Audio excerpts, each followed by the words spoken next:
This is a 2-Point Conversation.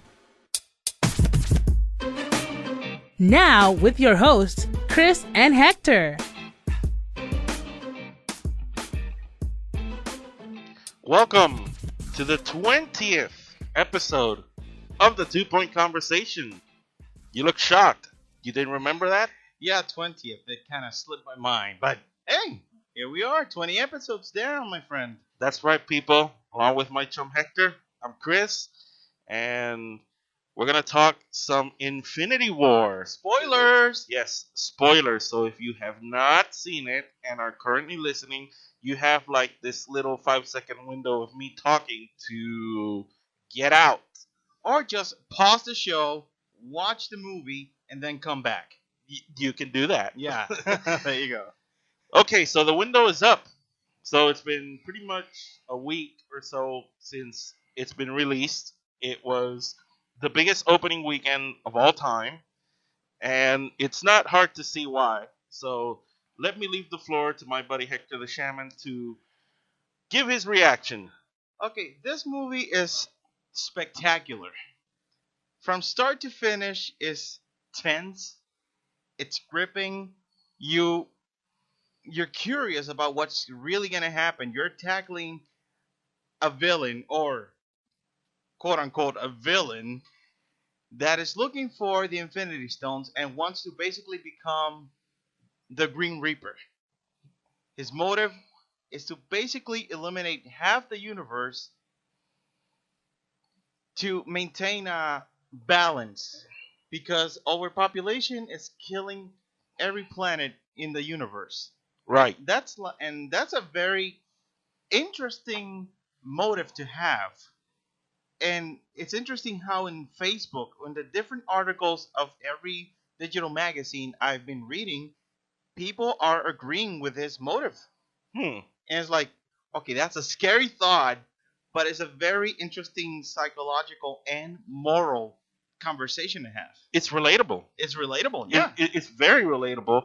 Obviously, the execution isn't exactly what we want, but the concern is legitimate. Yes. And Thanos, this is very much a movie about Thanos. Yes. This is more about him, more so than any of the heroes that we've come to know over the 10 years of the Marvel Cinematic Universe. And it's played to perfection by Josh Brolin, who who makes a CGI villain almost, I mean, not emotionally relatable, but it's compelling. It's not your typical CGI villain that you scoff at. I could debate you on the emotional part. You can sort of have a palpable reaction to him, especially when he's sacrificing Gamora to obtain the Soul Stone. The Soul Stone, right? So when you see his tears, and it's like he is actually crying because he had to kill someone he loved, right, to further his goals, his machinations, and it's like, wow, they really thought about the character a lot. They really put a lot of thought to him. I think most of the thought was put into him because if you look at the movie, there is an issue of character development, but yes. I think it kind of takes for granted the fact that, oh, well, you already know all these characters, so we're going to put Thanos on a lot of screen time. Yeah, on the forefront, basically. And we're going to limit the screen time for all the other characters, which is fine, where that's kind of the issue that I saw. I've been consistent since I've seen it twice, and I've been consistent since I saw it that I have a little bit of an issue with the storyline depth. All right. Like, there isn't a compelling storyline a la Winter Soldier or Civil War or in recent times Black Panther. There isn't that strong storyline, but it doesn't taint the movie for me. All right. When you say storyline, what were you looking for specifically?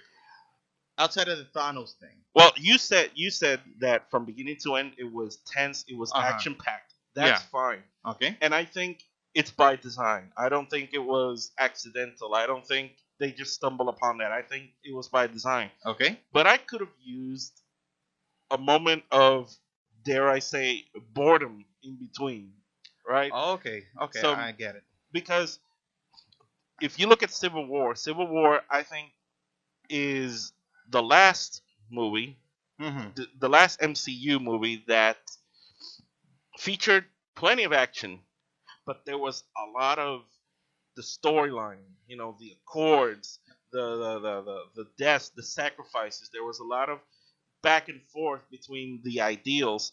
That's what I mean.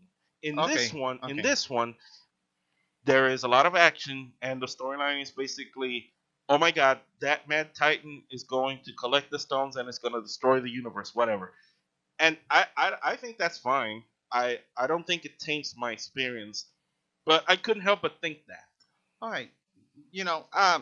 To go on with your point, I think that what you found problem with, I think that you're gonna get it in the other movie. And that's right. This is a setup. I I truly believe this is, well, it was gonna be a two-parter. So they said like this is just gonna be one movie. So I think all of our storyline problems or issues that we might have, 'cause I had some issues, but I think that this is just a setup. Which is why I said it's by design. Yeah, They- exactly. They made this movie because they wanted us to witness all the destruction that went about, and the Joe and Anthony Russo, the directors, have said, and they have been on record as Mhm. saying that Avengers 4 is going to be much different than this one, which will tell you that okay, it's going to be a little bit more philosophical. It's going Yeah. to be a little bit more dialogue because to be honest, other than a few one-liners from each character, you can't really remember much. There isn't much memorable dialogue. Yeah, it's been, you can remember Thanos' lines because this is Thanos' movie. Right.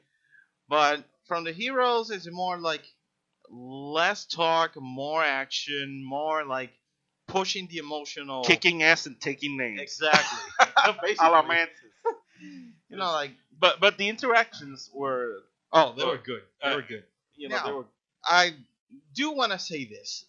For a movie that had such grave undertones, they really could have, like, scaled back the jokes a little bit.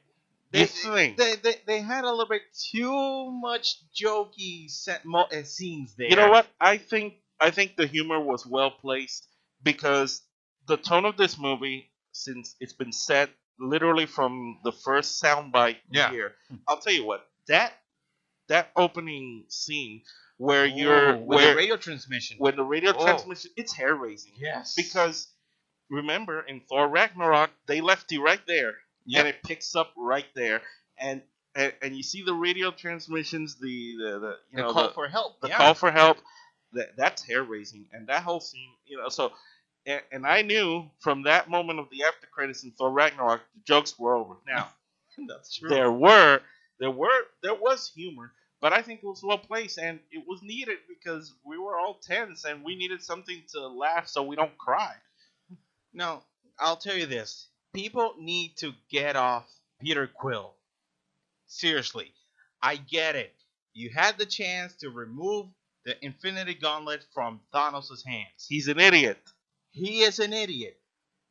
But he became fully human.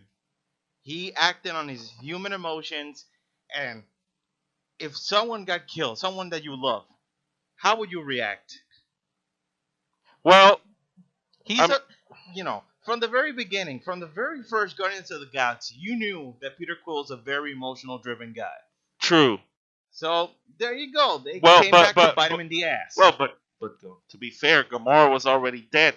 Not one punch that he landed on Thanos was going to bring her back. I agree. But, But- he was grief stricken. Early on when I first saw it, I thought this a-hole. But then I remembered, wait, Stephen Strange saw the scenario 14 million times, but he did see the one time they won, so maybe that was supposed to happen. Yes. Again, that one possible outcome, it's still wrestling with my mind. I still want to know what the hell that one I'll tell you what. possibility. You say what you want about the Doctor Strange standalone film, which to me was good but was underwhelming. Yeah. But his character was vital In to this Infinity War. in this movie, I love Doctor Strange. And I love this. I and loved him here. Benedict Cumberbatch, my goodness, he's fully into that Yes. character.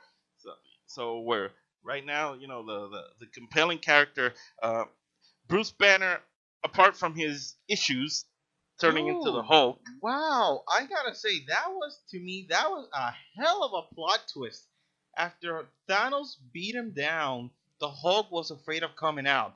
I did not expect that. That was great.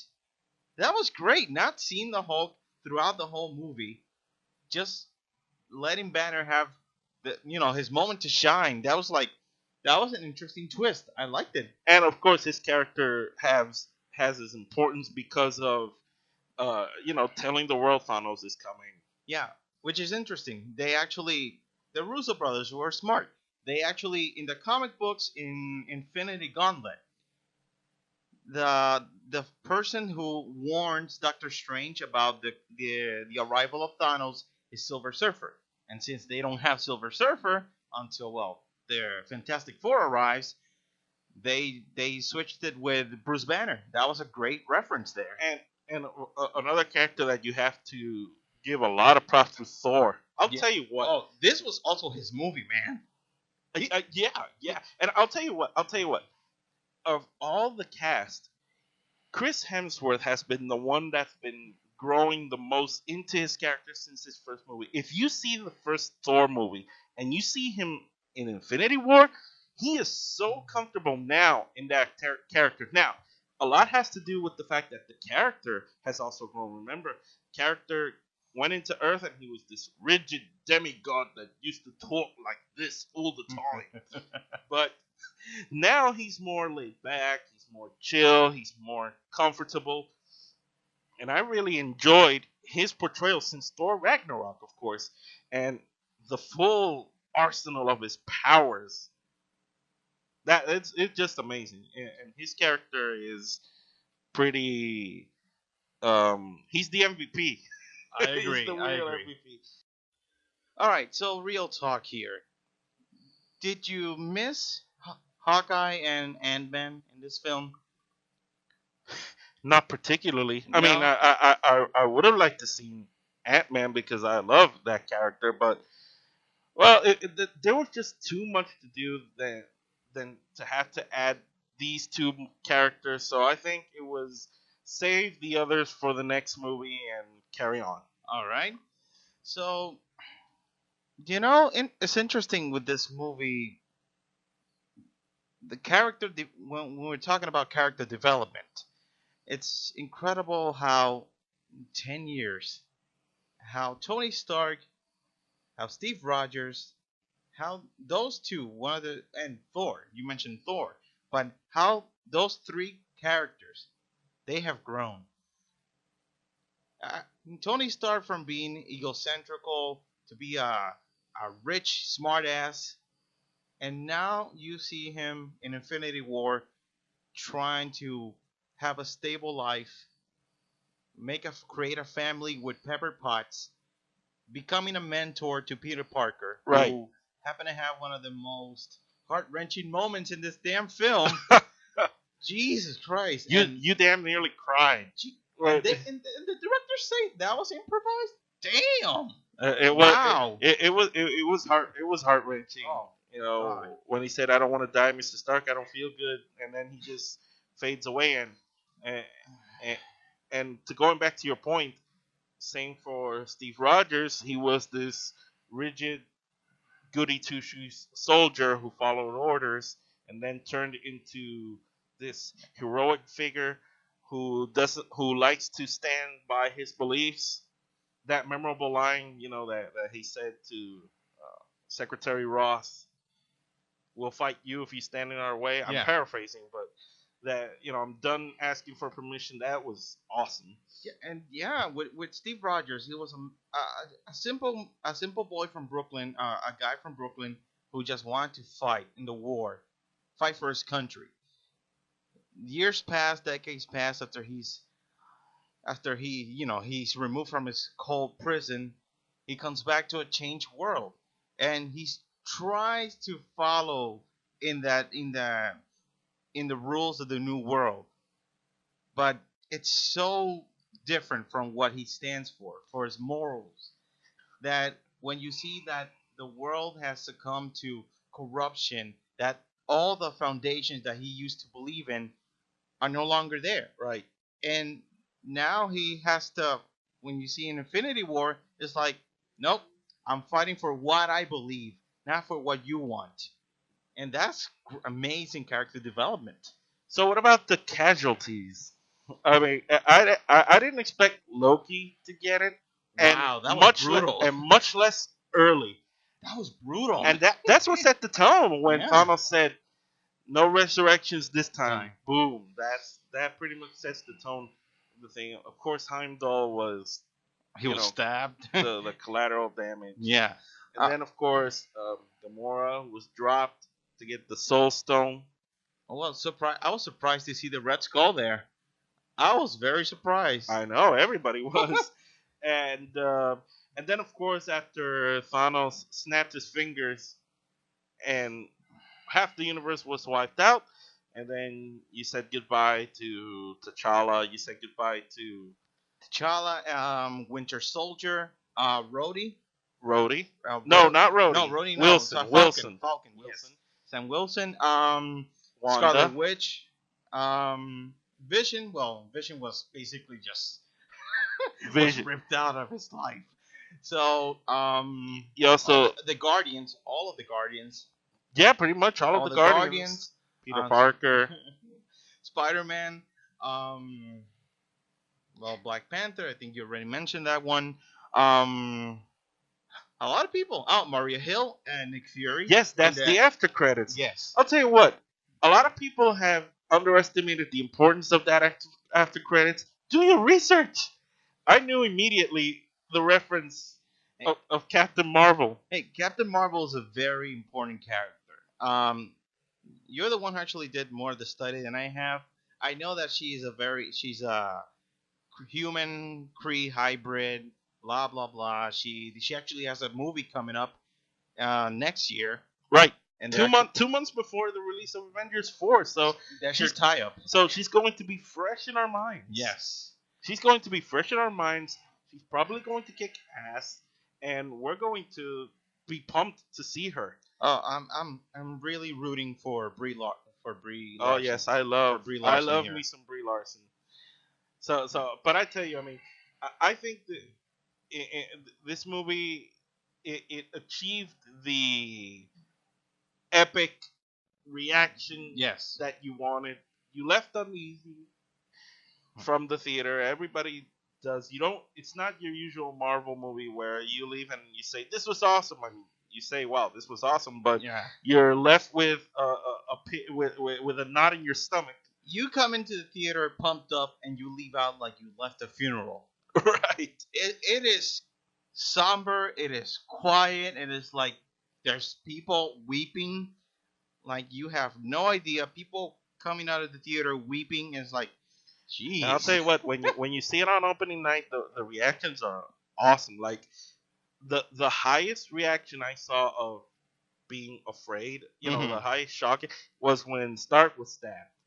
Oh, When he was yes. stabbed, everybody, it was a gasp.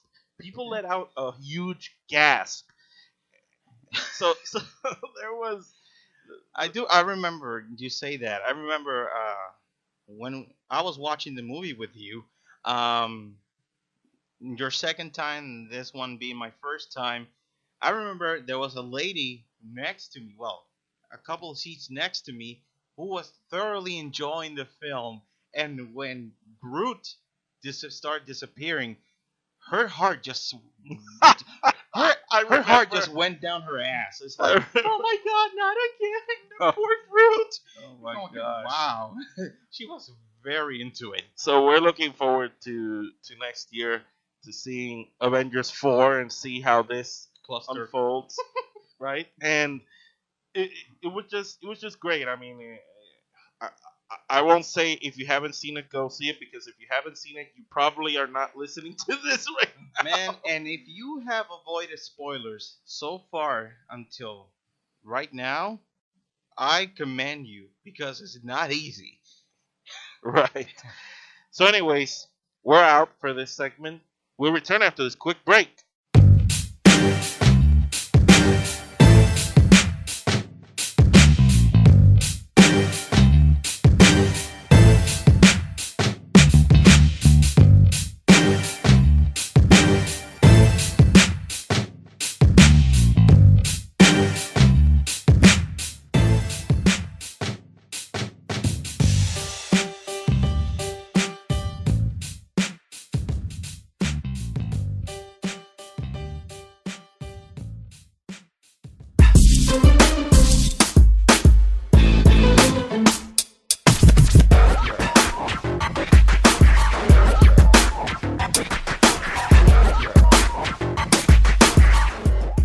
And we're back to the 2 point conversation. Wow, a little too pumped up there. Well, it's talking about the Avengers Infinity War. It's a tough act to follow. Yeah, We'll make our best in these last few minutes. All right, so I wanna say something, Chris. All right. Recently I stumbled upon this new service that Amazon is offering to its clients, especially those with Amazon Prime. Buckle up, Um, folks. This should be interesting. No, it's just disturbing. And, well, yeah, interesting, but mostly disturbing. You heard of Amazon Key? Before you talk to me about it off the air, I had not. Alright, so Amazon is actually bringing this service that the clients can install, well, they install for their clients, better yet, like this electronic lock, this Mhm. electronic smart lock, if you will. And the couriers, the delivery people, they come in, they search for the particular house that they're gonna deliver, the touch of a button, and it unlocks the door. The courier goes in, leaves the package, and closes the door. Oh my gosh. Okay, what? What? Okay, I get it. You don't want to miss your I don't you don't want to miss your packages and all that stuff. You don't want it to be stolen. But I'd rather for that package to be missing than to have someone come into my house and leave and rob me. All right? And rob me. No. No, no strangers in my house. Wow. I mean, who would be crazy enough to do that? A lot of people. I mean, I can't see. I can't see. Hey, hey, sir. Yes, I have a lot of valuable things in my house, but you can go in. Nothing can go wrong. Now, I'm not saying that every delivery man is going to rob me, but it kind of runs the risk. Granted, they if I am not mistaken, I've read this briefly. They kind of install cameras to monitor who comes in and who comes out. And I suppose that every delivery man goes through a background check. Exactly. So, And you have to log in. I have to put a log like I delivered this at this hour, blah blah blah, and off you go. but still, it's a It's funny creepy. it's a Ugh. funny feeling to think that somebody's been in your house when you're not there and there's nobody there. Oh, I mean, I don't know. Maybe he went into the fridge and drank out of the carton of milk, or maybe somebody dipped into your frozen pizza or something, or maybe somebody took a dump in the bathroom and left it floating there. I mean, I don't know. I mean, it's weird to think that somebody's been in your house when you haven't been there, and it's an uneasy feeling when you get to the house and you feel like somebody's been here. you have any weird technology that you think it's not safe or it's not gonna be a good idea in the long run. Oh my gosh, if we start now, we'll never end. But for now, that seems to be the prevailing one, doesn't it? Uh, all right. So, moving on from weird ass technology to the NBA playoffs. It's What a segue, dude! I know Come on, it's horrible. you I gotta, know. we gotta do better than that. I gotta work on that better. I know. Yeah, so NBA playoffs, it's going. It's second round. There's a lot of good basketball to be played. We're not doing much talking about it because of time constraints and all that stuff. Did you see the Westbrook reaction to the fans All right. So Westbrook recording him on the cell phone? All right. That's uncalled for. I mean, seriously. I can understand the one where the fan was screaming something at him because he probably was not screaming, "You are a great player." Oh, of course. But the one with the cell phone, that was uncalled for. Come on. I mean, he's Westbrook is not a kid. Russell Westbrook is not a kid. He's been in the NBA for 10 seasons now. 10 seasons. You should know better Yeah. than to do something like that. He's a player that everybody admires and everybody sees, and it's uncalled for. Look, I agree. First of all, let's talk about the fans berating him and all that stuff. I agree. Some fans can be very undesirable. Oh, of They course. can be, and I don't disagree with him that the NBA has to take more measures to keep the fans in check. I do agree with that. Although they've done a pretty good job. Yeah, You haven't seen fans running. Yeah, This and is I- not 2004. And that's what spurred on the whole The extra discussion. security. But they have enough security, and the fan was within his boundaries Yeah. with the cell phone. Now, the one that was screaming at him, yeah, he was a little bit over the boundary. But, you know, I hate when fans say, well, I paid the ticket. I paid the ticket. I can do or say what I want. No, you don't. You know, paying for a ticket does not give you the right to act like an idiot. So, Ugh. but and then Westbrook goes on and says, and he voices his opinions on the NBA needing to do a better security for the fans. I think they do enough. I think they do. It's gotta be on the fan side. Like they really gotta do better. They really gotta do better. Come Right, on, you're right. gonna ruin this for everyone because But- you feel. But because the how you player, feel. but the player can't react like that. He can't be slapping somebody's hand. Come on, that's just uncalled for. Because if you slap at a hand, you stop being a public figure. You stop being a player, and the fan stops being a fan. and you become a villain. You both become human. And if somebody slaps at me, I mean, come on, you got to defend yourself. But Yeah, I'm that's not true. saying fans go fight the players. No, But tell that to run our test. yeah, but that was the other way around. Player fights the fans. Yeah. But it's just uncalled for. And then there's the whole attitude with the media.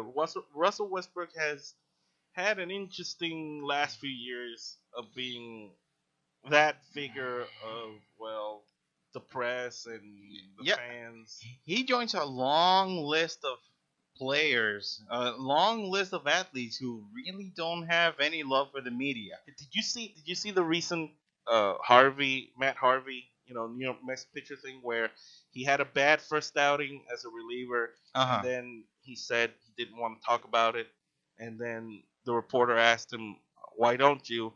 And he said, and I quote, "Because I don't want to fucking talk about it. I don't feel like talking about it." Whoa! Wow! You know- I wasn't aware of that one. I'll tell you what. Wow, dude.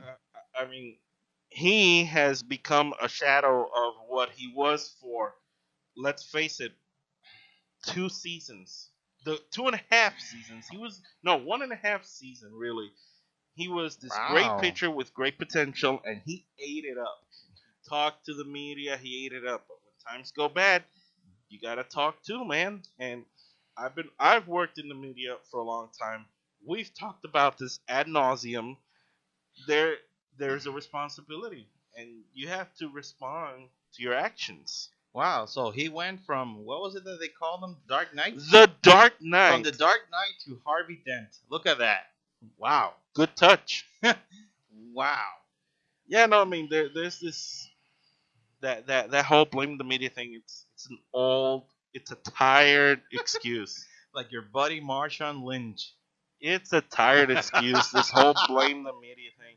Yes, Ah. the media is responsible for a lot of stupid things. I will admit that, but you can't blame the whole media for one stupid person. Well, all right. So staying with the NBA playoffs, I'm sorry this is gonna sound as biased as possible, but I don't care.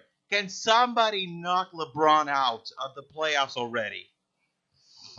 What the hell happened with the Raptors? Don't get your hopes up. The Raptors can't get over that LeBron I hump. know that's exactly what I'm saying. Like you lost in overtime by 1 point, Game one, of course. dude. Come on. The series, of course, continues, but they can't seem to get over that hump, and until a miracle happens, they probably won't. So we'll be seeing what happens going forward with that series. And well, welcome back to Steph Curry. Welcome back to the playoffs. Scoring 28 points. I think conference finals play is going to be unpredictable. Sheesh. I think this round is predictable, but we'll see what happens. Oh boy. We'll have more on that in the coming weeks. But for now, this was our 20th show, so happy 20 shows, Hector. Happy 20 shows, Chris. For all of you who have listened through all this time, thank you. And we hope for 20 more shows. Or even more. We'll see about that. Anyways, this was the 2 Point Conversation. For Hector, I'm Chris. Well, we'll be with you next time.